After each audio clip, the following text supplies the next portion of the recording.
ഒപ്പം തന്നെ വലിയ സ്വീകാര്യതയാണ്. അപ്പൊ ഈ പ്രേക്ഷകരോട് മോന്റെ ഏജിലുള്ളവരുണ്ട്, അല്ലാത്തവരുണ്ട്, മുതിർന്നവരൊക്കെ കാണുന്നുണ്ട്.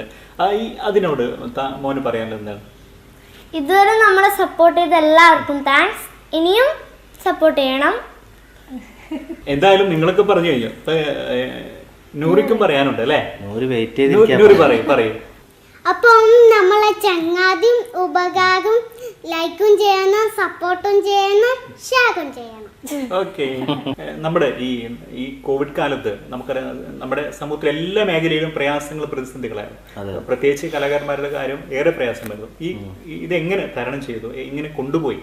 എനിക്കൊന്നും ഏറ്റവും കൂടുതൽ പ്രയാസം അനുഭവിച്ചുള്ള കലാകാരന്മാരാണെന്ന് തോന്നുന്നുണ്ട്. കാരണം ഒരു പരിപാടിയൊന്നും, പൊതുപരിപാടികളൊന്നും ആൾക്കാർ കൂടാൻ പറ്റില്ലല്ലോ.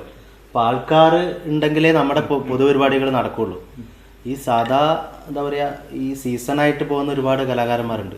അതുപോലെ ആർട്ടിസ്റ്റുകൾ, കീബോർഡ് അങ്ങനെ വായിക്കുന്ന ആൾക്കാർ, അവരാണ് ഏറ്റവും കൂടുതൽ ബുദ്ധിമുട്ടിയിട്ടുള്ളത്. നമുക്കൊക്കെ എന്തെങ്കിലും അത്യാവശ്യം റെക്കോർഡും കാര്യങ്ങളായിട്ട് ഇങ്ങനെ വരും.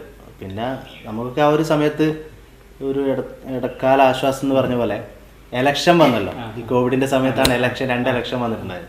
ഈ പഞ്ചായത്ത് ഇലക്ഷൻ ടൈമിൽ ഈ പാരഡി പാട്ടിന്റെ ഒരു ചാകരയാണ്.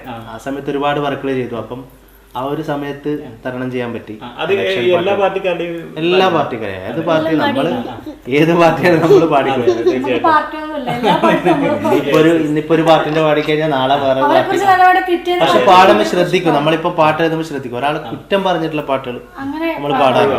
അങ്ങനെ ഒരു കുറ്റങ്ങൾ പറഞ്ഞിട്ടുള്ളത് അങ്ങനെയൊന്നും പറയാറില്ല. ഒരു നോർമലായിട്ടുള്ള കാര്യങ്ങൾ പറഞ്ഞ് പാട്ട് പാടും. അത് അവരും ഈ പാർട്ടിക്കാരും ആ ലെവലിലേ എടുക്കുകയുള്ളൂ. അവർ ഏത് പാർട്ടിക്കാരും നമ്മളെ സമീപിക്കും, നമ്മളത് ചെയ്തു കൊടുക്കും. നിങ്ങൾ എല്ലാവരും ചേർന്നുകൊണ്ട് പാടിയിട്ടില്ല? ഇവരുണ്ട്, ഞാനും ചെയ്യിക്കാറില്ല.